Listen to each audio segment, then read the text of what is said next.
Hello, Kotaku! How are you today? I am doing well. I am Heather Alexandra, and today we are going to play a game. This is Breach and Clean, and oh my gosh, is it bizarre. So let's just jump right in. Breach and Clean, this game, it's just sort of like a weird little side project that was done by Rami Ismail and some other designer friends. And you can get it right now on itch.io. It's only for Windows, can't do this on Mac, unfortunately, but it's kind of really awesome, and I want to show it off because I get to do this. I have to clean all these rooms, but this one's locked. Screw it. Time for us to breach and clean. Let's go, go, go! Oh gosh, get in there before the tangos see us. Oh, whiskey, foxtrot, Delta, and I'm gonna apparently flush the crappy piss toilet. So this game is just bizarre, and I like the idea of this is sort of taking real-world experiences and then, like, turning them into, like, absolute farce. So I am only speculating here, but I know that Mr. Ismail travels around a lot for conferences, for all sorts of other work. That much is very clear. If you sort of understand who he is as a personality and as a designer. And I have to imagine that this is sort of an idea that you have after going, from hotel to hotel and having to sit down between business stuff and just like sitting there going, well, this room's dirty. What happens if my maid or room service has to come in by, like, knocking down the door with explosives. And the fun thing about games and game design is that a lot of those what-if questions, they don't have to be what-if questions. We can sit down and say to ourselves, yes, let's do that thing. And there's a real sort of cavalier and exciting attitude towards what you can and cannot achieve in games that I think is really one of the things that makes games kind of important and kind of special. Because if I wanted to do this as a concept for like a short film or something, like, I have to do a lot of work. I have to do all sorts of work. And I'm not saying that this game itself wasn't work. Oh, I think there's a person here. Hold on. Oh, sorry, miss. There seems to be some junk on your floor. Just gonna pick this up and leave. I'll just show myself out, and there we go. So we'll clean up these rooms.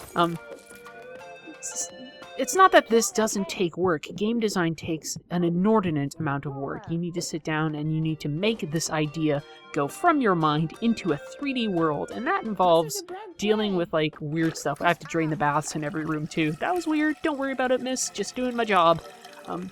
And getting these 3D worlds to come to life and everything, it can be a pain. I've been on that side of things a little bit, having to learn what I can, and even the small stuff can be really complicated.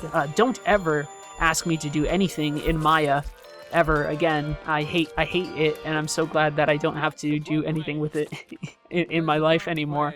But you can have crazy ideas, and you can sort of bring them alive. I'm just gonna grab this fishbone. Thank you, sir. And you can take a small team, and you can take some friends, and you can just really have these crazy scenarios just come to life in their own way. Not in like a, hey, this is very realistic way, because obviously this is all very abstract and sort of cartoony and absurd.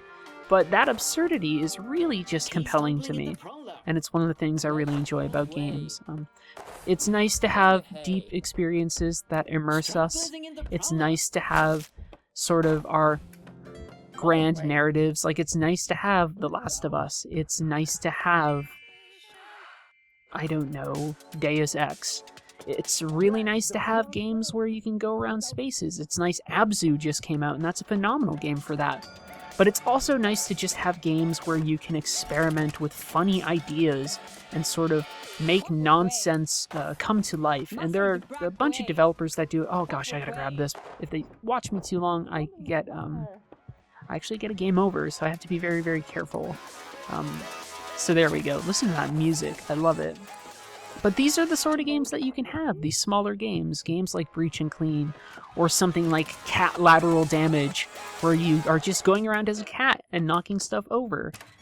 Games lend themselves to the abstract and the absurd in a way that I don't know that film necessarily does, or at least as with the same turnover, right? If I want to make a really crazy bit of animation, I have to maybe I hand draw that, maybe I do a bunch of crazy other stuff. I don't know. There's lots of steps to it, but here I can be like, well, I'm going to have this object that sticks to a door, and then it's going to blow open this door. Like, if I'm able to code the logic and just sort of parse that out, it becomes this really fun and really insane experience. So that was probably what drew me to this game. Also, I just wanted to play something fun and share it with you. I think we're doing pretty well cleaning up everything. One thing I do enjoy a lot is also that this game is just very random, right? And not just in concept. It's also random in, like, boom, it just drops me to another floor. And then there are just more rooms. And I don't know what's in those rooms, and I have to deal with the sort of what happens there. And, oh, I just dropped my bomb. Let's see if that still works. Okay, let's go. Team. Breaching. I don't know. I haven't played enough Rainbow Six Siege lately. We have to go in there with our heartbeat sensors and make sure that people aren't putting shit on the floor. Literally, or just like normal garbage. But I have a mop, and it's deadly. It's a deadly, deadly mop. Let's replace these towels. No, there's something about the ability for the absurd to come out in games that I really enjoy. Just the way, like, these towels flop about, like, the way that, like, clearly there's physics in there, but it's not, like, physics with any, like, crazy concern. It's just like, let's have these interacting systems and these interacting bits of logic, and let's sort of smash them together. And it makes me think, in a very... Oh, hello there.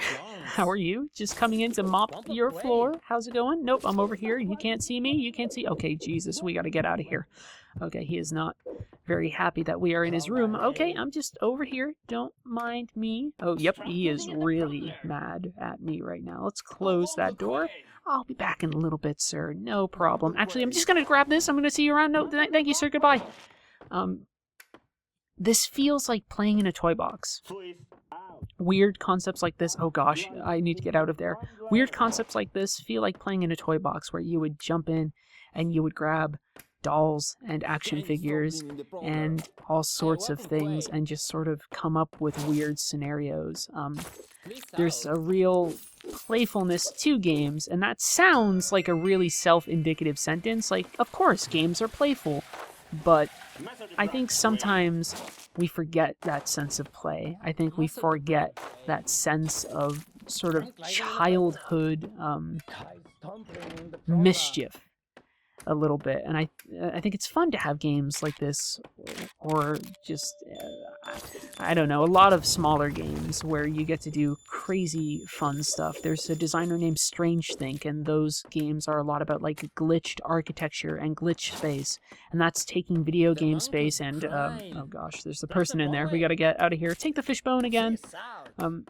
Strange Think's games are about abstract space and sort of glitch architecture and paint and all of these things. And that reminds me of sort of being like a kid and, like, finger painting. And a game like this makes me think of, you know, something silly. Like, it conjures images in my mind of, like, well, I'm traveling with my family on a trip. Because when I was younger, my father traveled around a lot for business, and sometimes I was around too. And I understand the boredom of hotel rooms quite well.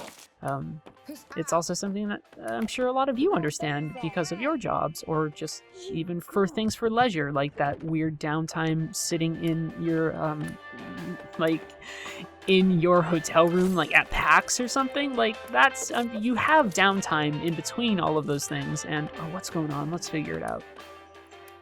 But you have that downtime, and what do you do with that downtime? You sort of, you let your imagination run wild. And with games, we're able to have that wonderful imagination sort of come out, and I think they need a towel. We're able to let that imagination come out, and we're able to have our digital versions of finger painting, or, you know, crazy action figures. Like, you can have your Barbie versus versus like G.I. Joe stuff.